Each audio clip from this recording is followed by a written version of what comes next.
everyone. I'm Barbara Ham-Lee. The trend is truly alarming. More elementary-aged African-American children are committing suicide, and black boys and girls between the ages of 5 and 12 are killing themselves at twice the rate of white kids. What is going on in our society that would make a child decide to die rather than live? What are the warning signs? Suicide, it's a topic we don't like to talk about in the black community, but we're going to have this critical conversation over the next hour. So if you care about saving a child's life, stay tuned. Another View on Health is coming up next.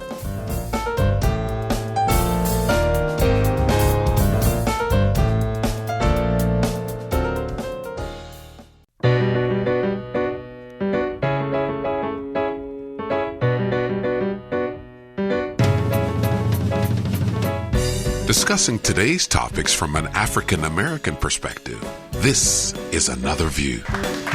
Hello, and welcome to Another View. I'm Barbara Ham-Lee. So we hold production meetings for Another View, a chance for producer Lisa Godley and I to talk about upcoming programs. When I told Lisa the alarming statistic that black kids ages 5 to 12 are killing themselves at twice the rate of white kids, her first question after overcoming her shock was, how does a 5-year-old know what to do to even kill himself or herself? It's a good question, and it's one of many we're going to ask and answer on today's Another View on Health. We're talking about adolescent suicide with our special guest, Dr. Narketta Sparkman-Key, Associate Professor and Assistant Chair of Counseling and Human Services at Old Dominion University. Narketta, how are you? Great. Good. Thank you. Thank you for one, bringing the topic to our attention, and two, we're happy to have you here on the show today. And also my co-host for Another View on Health, cardiologist Dr. Keith Newby. Welcome back. Thank you. I appreciate it. Sorry about last month. We hope your patient was okay. That's the bottom line. Yeah. That's sometimes medicine never seems to go always as planned, but as long as the patient's doing well in the end, that's all I care about. Absolutely. So that's wonderful. I'm glad things worked out. And I want to say off the bat, Dr. Sparkman-Key is a recipient of the Women of Distinction Award from the YWCA of Southampton Roads that happened just this past week. Congratulations on being nominated. There were 9 women that the organization honored for outstanding work with people in the Hampton Roads community. So thank you again. Yes, thank you. It was a very exciting event. Well, good. We're glad you enjoyed it. Let me get you to pull your mic up just a hair so that there you go. So first of all, this stat.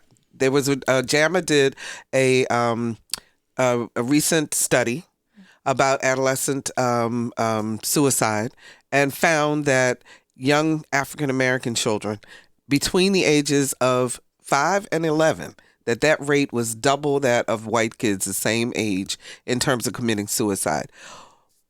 When you heard that statistic, what did you think to begin with? It was alarming for me because I think in the black community, we always thought about suicide as being a white people issue. Mm-hmm. And it's an all people issue. And the fact that it's happening with children so young, I wanted to talk to the researchers, so I reached out to them. I had a talk with Jeffrey Bridge. Him and his colleagues out of Ohio State published that work, and they were alarmed by the statistic as well. They didn't expect to find that. They had some data that they were analyzing, national data, and that's one of the things they found. And so it's a lot of things that are happening, but one is that we're not talking about it.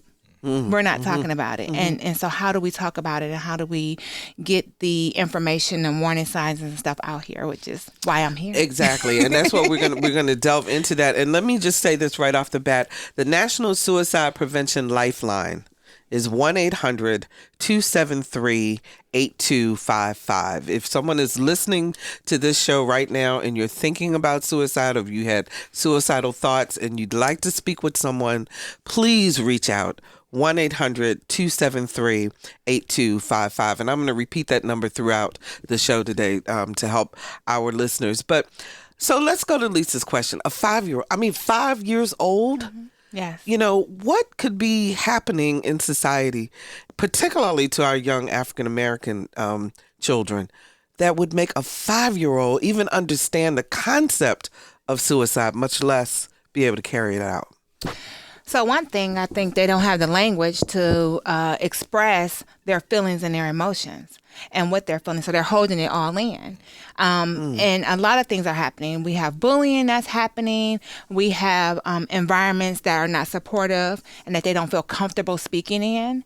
But this lack of language to address their feelings and their emotions, or not even really understanding what they're feeling, is preventing them from getting help or telling other people. But it's not preventing them from researching and finding out how to commit suicide. You can look on any social media platform.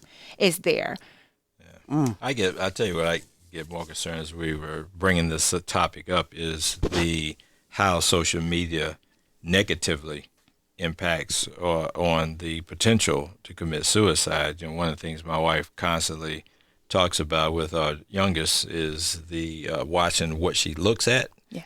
And if kids have free access to social media things like YouTube and what have you, and they can look up all kinds of stuff and see all kinds of things, and sometimes that can drive you down a path you don't necessarily want to go. And I kind of wonder how much of that is playing a factor with this, and you better equipped to answer that than I.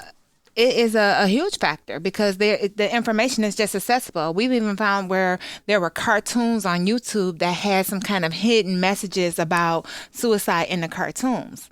So you definitely have to watch what your kids are watching. Well, and the thing is, too, people say, well, 5 years old, but our kids are learning social media and how to use social media from the time that they are almost infant. I mean, but definitely toddler age moving forward. I mean, you ask any young person, if you can't figure out how to do something on your tablet, I just go and ask my granddaughter and she can just show me right away. A 2-year-old can take your phone and get to wherever they want to get to quickly. Absolutely. Just watch them. Better than me. Just watch them. They can get into a phone. Just out of curiosity, one other thing, and I'm always careful when I come on the show in terms of certain topics, because I know for some topics people may may get a little offended by it, but I'm gonna bring it up because I have a strong sense of this. But as I've lived this life, and I see a falling off of intervention with the churches, personally, as I was growing, I would have been too scared to commit suicide because of my upbringing was always within the church family, and the potential end result of that would make me not even want to even think about it. So that was never a thought in my mind growing up. I don't care how hard my life became. I don't care how many obstacles I went through. That was never an option for me because I knew what that end result was going to be just based on my Christian beliefs. So I wonder, as I see less and less involvement of people going to church, how much the lack of any structured religion in people's lives, is that playing a factor? I'd be curious to hear because it sounds, I'm not sure, this may not have been a prospective study they looked at, but it sounded like they were looking at previous data that's already been done and came to this conclusion. But I would be curious to know, and would love your input to see how much that may play a factor, lack thereof.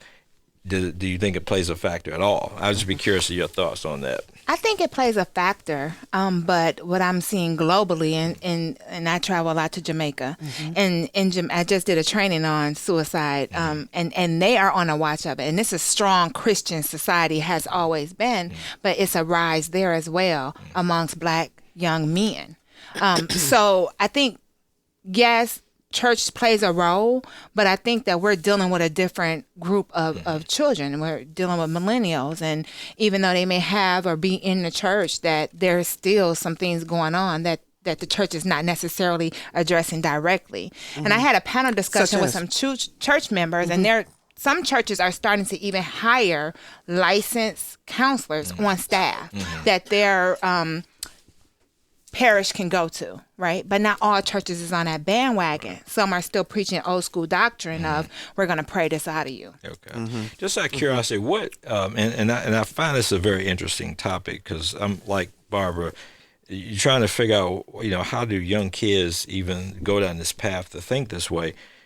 I mean, as I've thought about it, and I'm sitting here as we've been talking, trying to think through my mind, what drives you to the that stage as I look at how I was reared and, things that would never even have thought in my mind. And what's the difference? And I know, and I always joke about millennials, and any millennials listening, don't take this personal.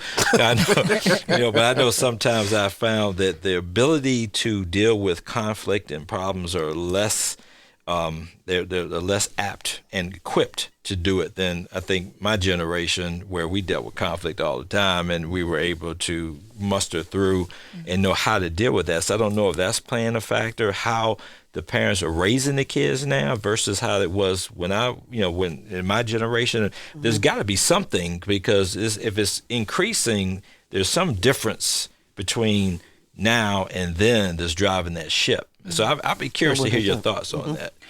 So I think it's a number of things, just a number of things, from the family environment to the things that we're dealing with society, to being equipped to deal with emotions. But also, I think when we're talking about younger youth, the most important thing to them right now is relationships. And they're learning how to navigate relationships, right? And that's the most important thing. When they go to school, when you talk to any little kid, it's show and tell, and my friends have to see this new toy, and it's what my friends are going to do, or if they're going to accept me, or if they're going to support me. But what if they're bullying me?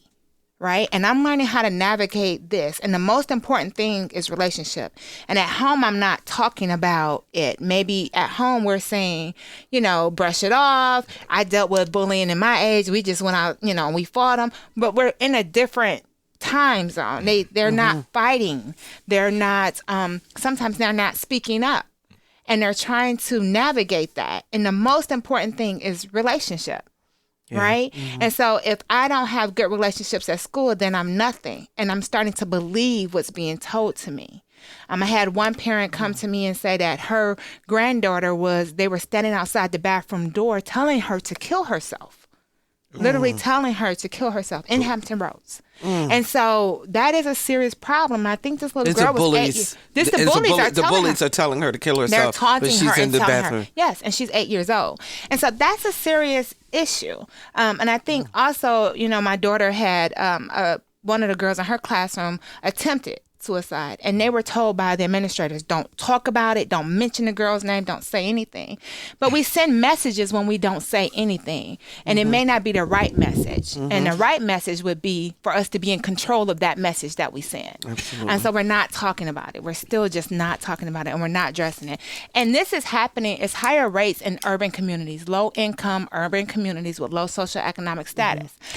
Now, and to that point, some people then would say, well, that's the problem, because they're poor and they don't have good role models and their parents aren't around, and et cetera, et cetera, et cetera. Is that what it is? Or is it more about, as you were saying, the bullying and other factors that play a role? I mean, we know some kids grow up with a really, really hard life. But just because you're poor, it doesn't necessarily mean you're going to want to run out and kill yourself. True. I grew up in the city of Detroit, and I'm a professor today with a single mom, and we were poor at the time. I think that it's a number of things. I think it's all of those things. I don't think we can pinpoint that it's just this one thing. It's the environment. I think we can say that they could have parents at home that are working very hard, but still not making enough to get them out of their environment. Their environment is one thing. The other thing is that the parents are working so hard that they're not home, and so the children are, mustering with these thoughts. We can say that there's not enough after school programs and things for these kids to do after school that takes them out of their environment. That's adding to it. And we can say the bullying is there as well. So I think it's a complex issue. How much does mental health or mental health issues play in this? Oh, mental health is a big thing, but there's things that contribute to mental illness, I guess I should say, rather than mental health. Yeah, but there's a number of things that contribute to mental illness. So we can say that bullying is contributing to depression and anxiety. We can say that, yes, there are other predetermined factors, for instance, history of depression in the family, or history of schizophrenia in the family that predisposes them to having some of these feelings as well. So they can have mental health challenges that are not being addressed, that can open them up to other challenges. But then when we put them in this environment and all these other things, we're compounding the issue. And then on top of that, because in the Black community, the stigma of suicide? Is it still as prevalent as it has been? We're not talking about it. The only reason why I find out what's going on is because I am open to talking about it. So then I get parents that want to inbox me and say, I'm dealing with these issues, or they want to come talk to me on the sideline.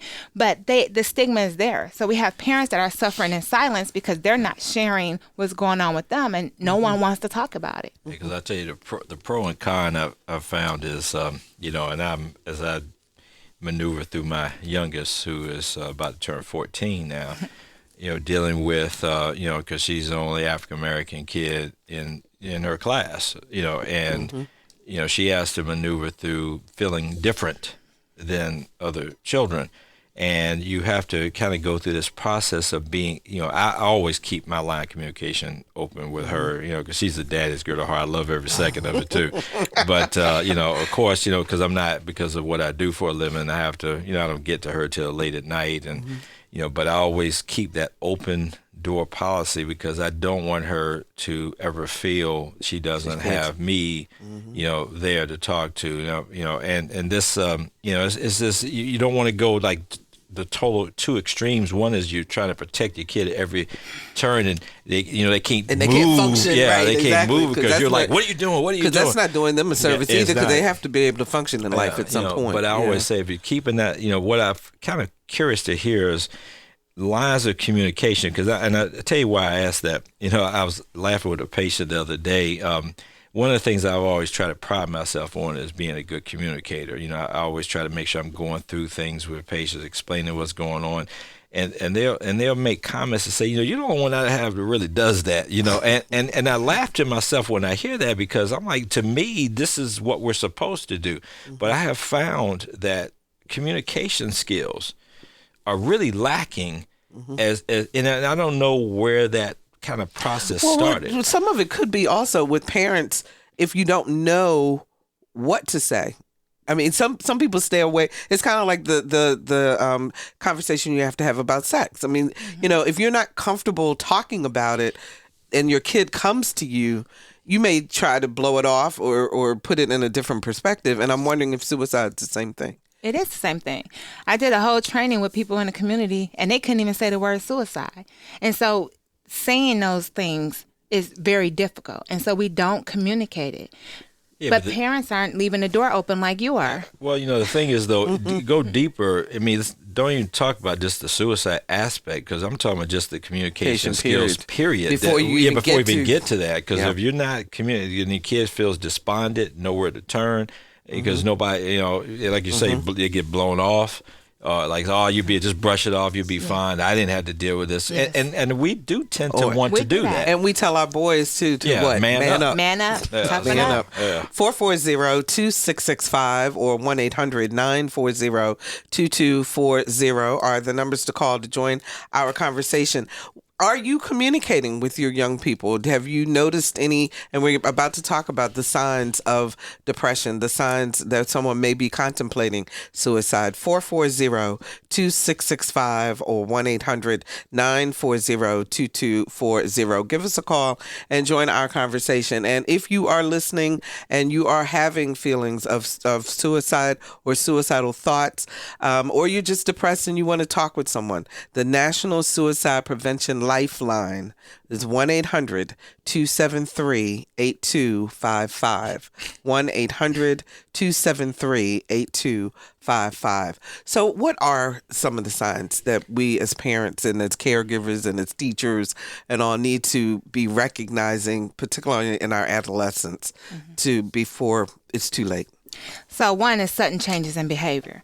Now they don't want to do the things that they've normally done. So if your kid was interested in music or dance and they had a program that they always went to, now all of a sudden they don't want to do any of those things.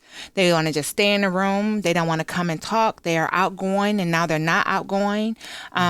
Drastic mood changes. You see that they're dressing differently, that they're keeping to themselves. They don't want to talk to anyone, that they have feelings of like hopelessness, like this is never going to get better. I'm just not good at this. Changes in their grades, sudden changes in grades. You know, Like from one semester to the next. from one day to the next. Like all of a sudden they're missing 10 different assignments, and they were always on top of their work, and you don't know what's going on. They're withdrawn from their family. Now they don't have friends. They say they don't have friends, or they have friends, but they're a different type of group of friends that you know, they send some warning signs to you, some flags. Their activities is different. You know, they're skipping classes and doing things that they were not normally doing. They have knowledge of others that have committed suicide. So friends, people at their school that have committed suicide, people close to them. Because, you know, there is research that says that people who have had individuals who have committed suicide are more prone to being interested in doing the same thing. Oh. Or go ahead. Keep or talking. a sudden euphoria. All of a sudden they were sad, they were, you know, maybe depressed or keeping to themselves. And all of a sudden the next day they're just excited and happy. Sometimes they're excited and happy because they've already made a plan to do this. Okay. And that should be a red flag. Wow. Wow. It's a lot to think about. 440-2665 or 1-800-940-2240. AC joins us from Hampton. Hi, AC. You're in the air. Good afternoon, panel. How are y'all? Doing great. Great. Good. I just wanted to bring up, I have a nonprofit organization that I run in the Hampton Roads area, which we do a development and mentorship and training for youth from the ages of 14 to 18 and felons coming out of incarceration from 18 to 25. And what I found was I just took a youth first aid class in the city of Portsmouth. So I'm certified as a first aid crisis youth intervention person. But what was so interesting to me was that nothing I hear about teaches our children about how to deal with conflict resolution. We hear about the bullying process, the cyberbullying and things like that. How are we actually teaching our children? We barely have basic communications with our kids because of work related and things like that for the single mom that's up on there and other parents, that the gentleman that gets home late to spend time to talk to his daughter, keep that line of communication open. But how do we actually teach our children how to deal with the conflict resolution of being bullied? Like we all, being of an older perspective, we have probably dealt with some level of bullying or what we consider bullying, and never to the level of where it's cyber, where it's the whole school can see, the video could be posted up or something, and everybody's aware of it in the community in an instant level. So how do you actually teach our children cognitively about how to have conflict resolution? So we're not promoting violence, that we are promoting a level of social communication that will bode results for our kids. Okay, let's get an answer to the question. Thanks so much for the call, AC. We appreciate it. So what are some of the techniques that we should do to teach our kids to deal with bullying? And it's we just had this conversation last night. Dr. Bettina Love was in town talking about this same thing, that conflict resolution was taught in schools and now it's not taught in schools anymore. I had conflict resolution training in elementary school, and it's not taught in schools anymore. And so we as parents have to sit down and teach them about how to navigate and problem solve, but also model it. Because our children actually look to us for how to solve problems. So how do we model conflict resolution? Because, the problem that you run into is our conflict resolution is going to be different from theirs, because how we handle things and the personalities of the people you have conflicts with in our generation is different. So when you're trying to teach them how to deal with a different generation, we may be way off base. I don't know. As I'm thinking about how do you, because for us, somebody hits you, just hit them back. It was simple. That was our way. That was a simple way of handling it. But very, very point blank and simple. I don't know if Dr. Sparkman-Key is going to agree with that one. That was my way as a youth as well. That's what I'm saying. But this is a different generation. So what do we tell our kids today? I teach my children to advocate for themselves, and I have a 15 and an 18-year-old. And when they come to me like panic and frantic, and they want me to handle it, I say, "Oh no, you have to advocate for yourself." So I teach them how to email the teacher, explain everything that's going on, being very clear about their feelings, and I help them navigate the process without me actually doing the process myself. Now, there are some times where I have to step in, but I think we have to teach our children to be advocates for themselves and teach them how to go through different routes of communication. For instance, put it in writing. Go in and talk to the teacher. Make sure she has what you put in writing. go to the next level. If it's not the teacher, it's the principal. And then if those processes are not working, we have to step in as parents. But we have to teach them to advocate for themselves, because we're not going to always be in the room to advocate for them.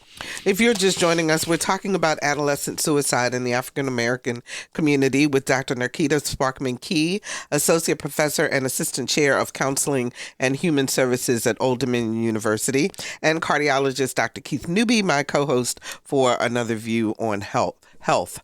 So what about our Black boys in particular? Let's talk about them, because according to the research, they're the ones who are committing suicide more so. Even though we've got this age range, it's males as opposed to females, if I'm not mistaken. Well, they're successful on their first attempt. So it's not multiple attempts. Whereas with girls, it could be multiple attempts. It's a warning sign. It's a red flag for help. But with boys, if they do it, they do it. And it's on the first attempt. And so the problem is we have to be more involved in mentorship of our boys. And in some of these areas, there aren't after-school programs. And I commend our gentleman that just called in who says he has this program for 14 to 18-year-olds. And there's another program, Teens with a Purpose. We need more programming and outlets for our youth that takes them outside of their environment, outside of their school environment, but provides some mentorship, some guidance, some teaching them how to critical think, teaching them how to problem solve. We need more of that. What about also for a lot of times in particularly lower socioeconomic households, the boy is considered the man in the house, and putting that type of pressure on a child in terms of their responsibility, giving them a lot of adult responsibility as a child. And how did that play? Yes, because that can lead into stress, internalized stress. It can lead to other health issues within them, because they're a boy and we want them to be a man. And they don't have the resources of a man. They have the resources of a boy. And it's very, it can cause depression, It can really impact their psyche. And it can lead to other mental health crisis issues. So if you see, you talked about a lot of different things to watch for in terms of whether or not someone might be leaning towards becoming suicidal, the depression, the change in grades, and so forth. So you notice this, first of all, how do you know whether to react as this is just kind of a one-off, because they're getting close to teenage age and, the hormones are going crazy and so forth, or it's a real problem? And then if it is a real problem, what do you do to start changing that trajectory so that they will pull back or get them the help they need? First, any sign is a red flag to me. Okay. Even if it's a one-off or one day. I mean, I want to peel back the onion. I want to find out what's going on. And I have 2 teens in my house right now, a boy and a girl. So you're peeling a lot. All the time. But I, go and I leave that door of communication. I go to them. I ask questions. What happened in school? What's going on? And, and what I found is that I can open the door. They may not want to talk about it, but eventually they come back to me and talk about it, even if it's at midnight.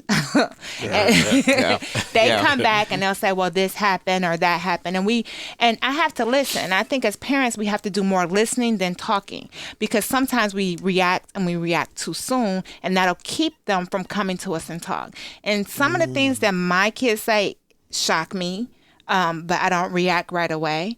I'll wait a day and I'll come back and I'll have a plan on how I'm going to, deal with that issue. So I think we have to really listen authentically, just be open to hearing what they're saying and not react right away. But also tell them it seems like something's wrong and you don't want to talk to me, but let's open the door for you to talk to someone else. Would you like to talk to someone else? You have a good relationship with your uncle. How about calling your uncle and talking to your uncle? Or I can get you someone to talk to. And just opening that door of we're going to get you somebody to talk to. You don't have to talk to me, but we're going to handle this in some kind of way. So this really is incumbent upon the parent too, then, to recognize that this is serious and to not try to bury it as we tend to do in this community, where we just say, oh, you're going to be fine and pat you on the shoulder, but that you've got to get out of your own way so that you can get your child some help. Yes, I think parents need to be aware, because they're the ones in the home.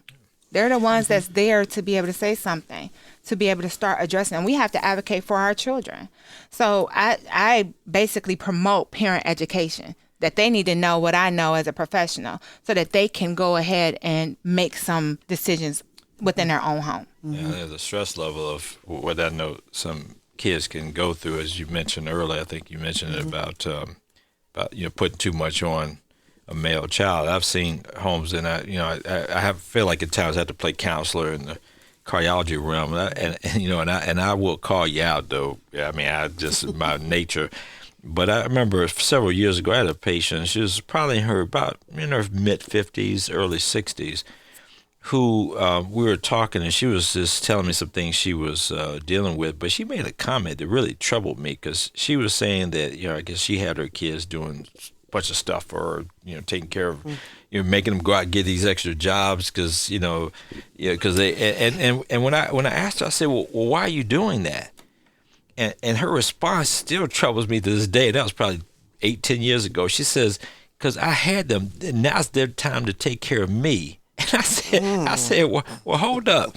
I said, I don't remember that being biblical. I say, you honor your father and your mother, but I don't remember anything about that. Why aren't you taking care of yourself to the point where you don't need to have them do that? I said, so you're telling them they have to take care of their families and you, and you say it's your God-given right that they should do that. Now, I'm not, dismissing just the aspect of, most kids are going to help try to take care of their parents because, they feel that obligation, and rightly so.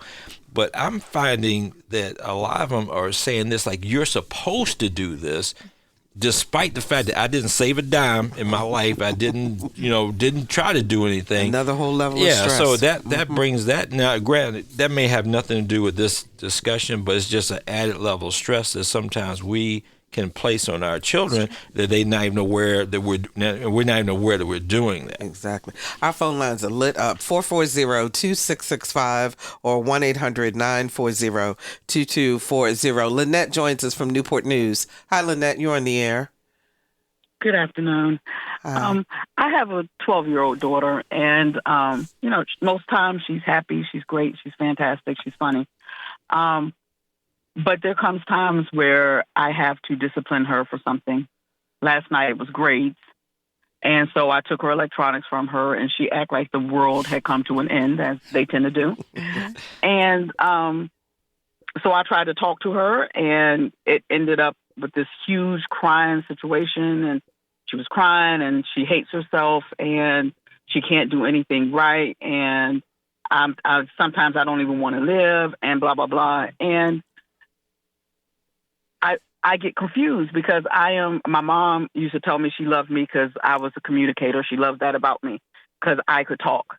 And I do that with my kids. I don't want to be that overbearing parent that's yelling and screaming, so I don't and stuff. But of course, there's times where we have to, right. You do something wrong, you got to suffer the consequence. But every time that happens with her, I get this whole dramatic spiel of, I hate living, I hate myself, I don't do anything, I don't have no friends, which I know all those things are incorrect. So how serious should I take these situations? I take them serious, but I don't see all of those signs that you're speaking of. I sometimes think it's just because she's 12 and they're a little special as well. I hear what you're saying. We think I they're get doing you, it for Lynette. attention. Absolutely. Thank you so much for the call. And she brings up such a good point. That's good. Because if someone says, I as she said, her daughter says, I don't want to live. When do you know to really take that seriously? You take it seriously right then and there. You don't take it serious enough to give the electronics back, but you take it serious enough to get her someone else to talk to other than yourself, because you may be a good communicator, but she is trying to navigate her feelings and her emotions. So you have to take what she states seriously and be willing to go and get her counseling, get her some type of help to navigate those feelings and emotions. But that doesn't mean you give her electronics back and she has manipulated you into, There must be, I think there's some book out there. For them to middle do school that. kids have to say what to say to their parents. Because I felt like she was talking about my kid at times. Because what she says is the identical thing. Once you take anything away from them electronics being one major thing, you would think the world's coming to an end. And that is, I listened to that. I said, wow, that sounds awful familiar. Jack joins us from Norfolk. Hi, Jack. You're on the air. Hi, thanks. Love your show. Thank you. I'm calling in reference to the issue that we're discussing, and specifically with LGBT kids in the community, because they have a much higher rate of suicide and depression due to an entire part of their life that they're not able to discuss. And in the spirit of open communication, are we as adults open to discussing their sexuality and their gender identity? And I'll listen to the answer on the air. Thanks so much, Jack, for the call. He brings up a really good point. Yes, I talk about that. I just did a TED Talk, and I talk about LGBT youth of color, and they make attempts at suicide twice as often. And so we need to have the conversation about sexual identity, and we need to be open to having it. And a lot of things parents need to just be open to listening. And it's a hard conversation to have. And we know that some parents, reject their children. We also know that the biblical standpoint to it, that, this is not okay. And so because of that, these children are suffering in silence. And so we have to have honest, serious conversations about gender identity. And if you can't talk about it yourself, the whole idea of finding someone else to talk to them. Okay for you as the parent, the adult, whatever, to go, even if the child may not want to go to that other person, but you go to them and say, would you come talk to to my kid and try to get out what's going on? We should be that aggressive about it. Yes, we should. And counselors can help us navigate our communication. They can talk to us as a parent and say, these are the feelings and emotions that I'm having. I'm not comfortable having this conversation. I don't know what to do as a parent. How can I navigate this? And they will help us tease back our own emotions and feelings that we bring into it so that we can be more effective in our communication with our children. One point you bring up that I would be curious to hear your take on is, when I was coming up, there was, you hear the adage that it takes a village to raise a child was true, but now things have gotten so isolated to a lot of degrees that you don't find that involvement from other people in raising your child like, was, at least I don't think so. I may be wrong with that and people can have a differing opinion, but I always wonder how much that may be playing a factor because they don't have other people to talk to, whereas before they do. I'm still trying to reach to what's different now versus then. In terms of that well, we are separated, and people don't know their neighbors, and they don't know. A lot of them don't even know their own relatives. Because you live in one area and they live someplace else, and I wonder how much that may be playing. It may not be having any factor at all, but it's a curious question as I'm trying to think differences between 20 years ago and now. And just what your thoughts are in terms of that isolation. I think the silos are there, and we are more isolated than we were. But I do still think it takes a village to raise a kid, which means that you may have to create your village, and it may be a non-traditional village, which means if your kid needs someone to talk to and they're not talking to you, you need to go and find out who your village is. And put that village in place. It could be after school programs, counselors, everything. Good point. Put that village in place, because I was a single parent for a large decade, and I moved to Norfolk not knowing anyone. I had to create a village because I couldn't do it. It is so funny. I just had this conversation with my daughter because she's now in Baltimore, and she and my granddaughter are there by themselves. And I was saying to her, you've got to create your own village. You've got to find people. Just like when she was growing up here in Norfolk, when I moved here, we had to create a village in order, because that's the only way you can survive, particularly if you're a single parent. You really have to find other people around that you trust, that have your values, and that your child can relate to or react with if necessary. Let's go to Robin in Hampton. Hi, Robin. You're on the air. Hi. I really appreciate you covering this topic today. Thank you. A year ago, my 17-year-old nephew committed suicide. He was very close with his family. He was a good student. He had a lot of friends. And yet his mother came home from work to find him hanging in his bedroom. one of the things that nobody on the panel has really discussed at all today is something that we have talked a lot about in suicide awareness counseling as a family, is that usually the first people who know that your kid is thinking about, which they call ideation, is thinking about suicide, is contemplating it, is depressed, is unhappy, is their friends. And it doesn't matter if they're 5 years old or 17 years old. Their friends are going to know something that we don't maybe necessarily have access to. And what we've learned is that if you hear something, say something. Just say something. We need to teach our children to listen to their friends and not be afraid to go tell. Tell a grown-up. Tell another adult. And I think that that's something that we don't teach our kids in school. I mean, they get all kinds of other training, but we don't teach how to take care of each other or how to be aware. And I think that that's a real big missing component because their friends know first. Thank you, Robin. And we extend our condolences to you and your family. Thank you so much for that call. She brings up a really good point. A great point. And that's why we need to have these conversations in schools. Because in the schools, we can teach them how to speak up, what to look for, and when to say something and who to say something to. Facebook, we're talking about social media, they just rolled out this whole suicide prevention plan on Facebook that targets friends, and the friends and tells the friends how to make reports and gives the friends resources. And they also flag different posts because Facebook, a lot of suicides have happened via live on Facebook. Yeah. And so they have rolled out this whole plan with over 50 experts in the field as well as people who have made attempts. So at least they're trying to become more engaged in terms of what's happening with them. So go ahead, Keith. I'm sitting here trying to figure out how to ask this question. What would drive somebody to want to?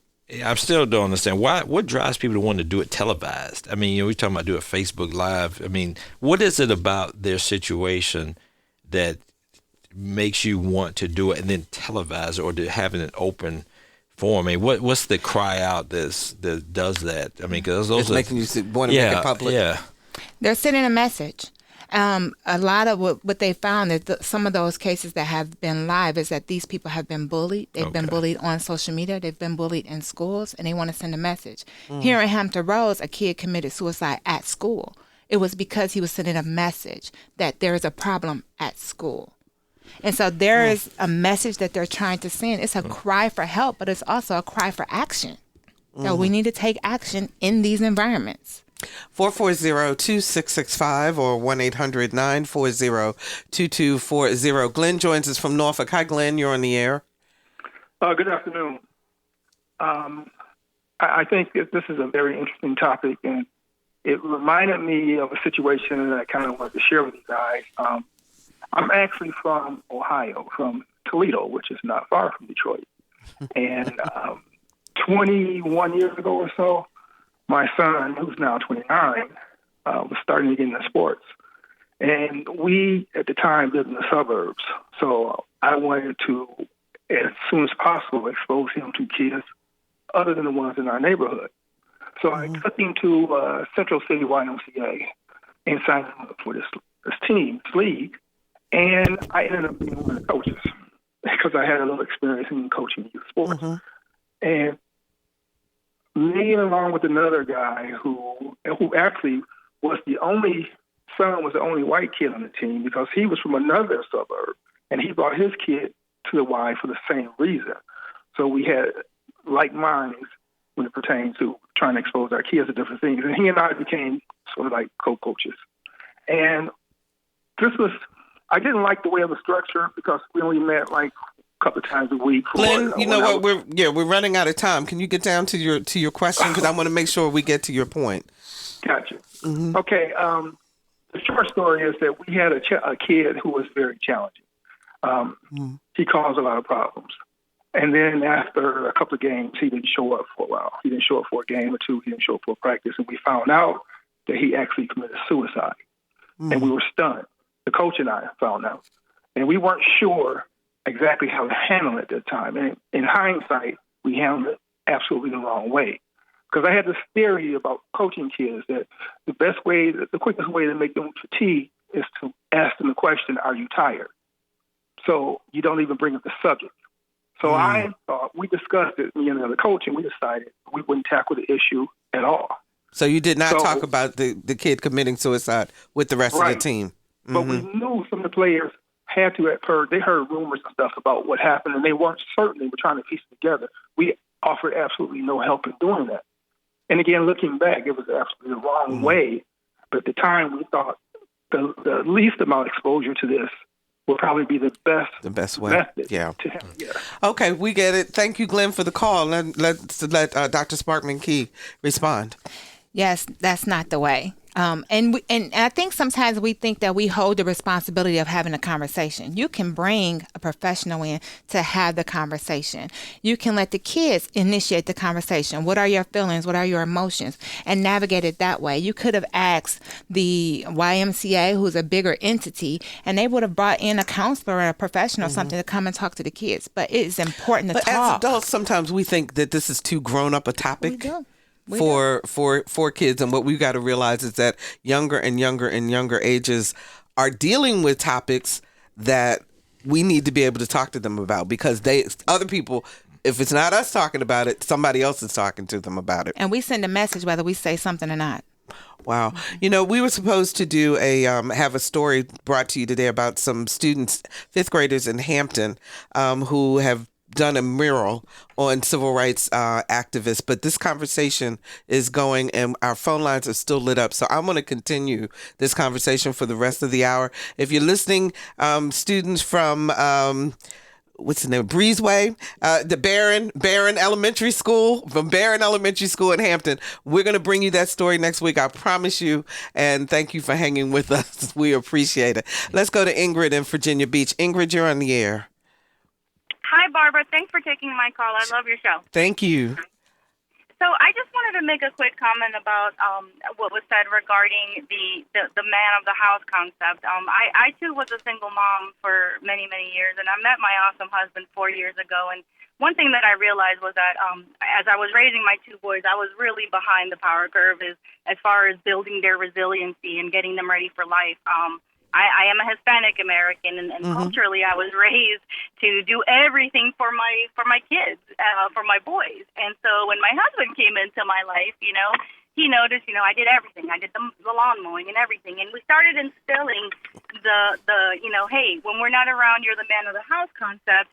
But that was only to instill pride in the home, learn how to do laundry, learn how to stand up for, the things that they needed to stand for, and some light cooking, some light cleaning, and once again, start building some independence. I think that to a certain extent, that concept is not bad, but we as parents have to find a balance. I never overloaded them or tried to make them think that they had a lot of responsibility or tried to give them any kind of anxiety, and it worked out. Go ahead. Thank you for the call, Ingrid. It's a great point. I have a 18-year-old son, and I instilled a lot of things in him, but how I instilled it was that you're going to have to take care of yourself one day. Mm-hmm. And, I didn't cut grass and do trash, but I think some of this too, because some of those are household chores and so forth too. But what I was talking about earlier were people who expect these young teenagers and younger to actually be the breadwinner for the home and actually, take on adult responsibilities and actually running the household, which is very different than teaching your kid to cook or to do their own laundry, which they should. Ingrid, thank you for that call. I'm glad you changed your mind on that. We've got about 5 minutes left. Let's see if we can get one more phone call in. Let's go to Janie in Norfolk. Hi, Janie. You're on the air. Hi. I was calling. My husband survived his suicide attempt last year, and part of what led to it was the fact that he wasn't willing to consider inpatient treatment prior to it. Feel that it might not have happened. And I just wanted to remind people that as parents of minor children, they don't have the hurdle. I don't want to call it an advantage, but they don't have the hurdle where the person who's dealing with any sort of mental health issue with a child, they don't have to consent to treatment. So just to encourage people to, if you think, find the help. Don't worry about stigmas or anything like that. You know, the stakes are high enough. Just go try to find the help. Absolutely. Janie, thank you so much for that call. She's talking about the fact that when you're dealing with an adult, they can say, I'm not going to counseling. And actually, kids can be rebellious about going, can't they? They can be rebellious, but if you take your kid to a hospital and say that my kid is suicidal, they're going to keep that kid for a 24-hour hold because you have signed and brought that kid there. And they're going to observe them, and if they think that kid need more help, they're going to refer them for more help. So you, as the parent, can make those decisions. Now, when they become over 18, it becomes a different story. Right. So we've got about 2 minutes left. What do you want to leave people with in terms of this whole issue of suicide in young folks? I just want to say that this is a complex topic. And I think as parents, we just need to be willing to embrace it. We need to be willing to be open, communicate, talk about it, ask them about it, and just start the conversation. And I think that's important. But know the resources in your community so that you can share that with another parent. And run down some of those things we should be looking out for in terms of warning signs one more time. Warning signs: major changes in behavior, mood changes, feelings of hopelessness, immediate changes in grades, withdrawn from activities, school, friends, home life, loss of interest in everything, a recent trauma event, knowledge of others committing suicide, or a sudden euphoria. So they have jumped out of being depressed and now all of a sudden they're just happy with life within one day. So to that point, if you find out that they have a plan, other than, I know you should obviously go get them some help right away, but what should you get involved in trying to thwart that plan? For example, making sure there's no gun in the house, or Yes. What do you do? Yes, if you find out that they have a plan and you know exactly what that plan is, first get help. But then you need to start removing all the aspects of that plan. If that plan dealt with your house, knives in your house or guns in your house or any of those type of things, you need to remove those things. Okay. Dr. Newby, you get the last minute. All right. Well, the only thing I would just tell you is talk to your children and tell them you love them. I mean, make sure you make sure they understand that you are there for them. I couldn't offer any other better advice than that. Okay. Thank you so very much, Dr. Narketta Sparkman-Key and Dr. Keith Newby. And we'll be right back.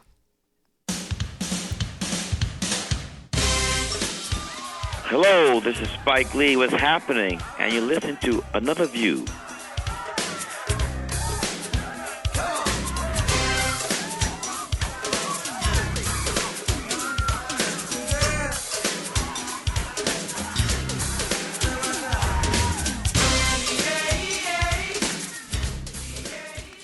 And welcome back. And once again, students at Barron Elementary School.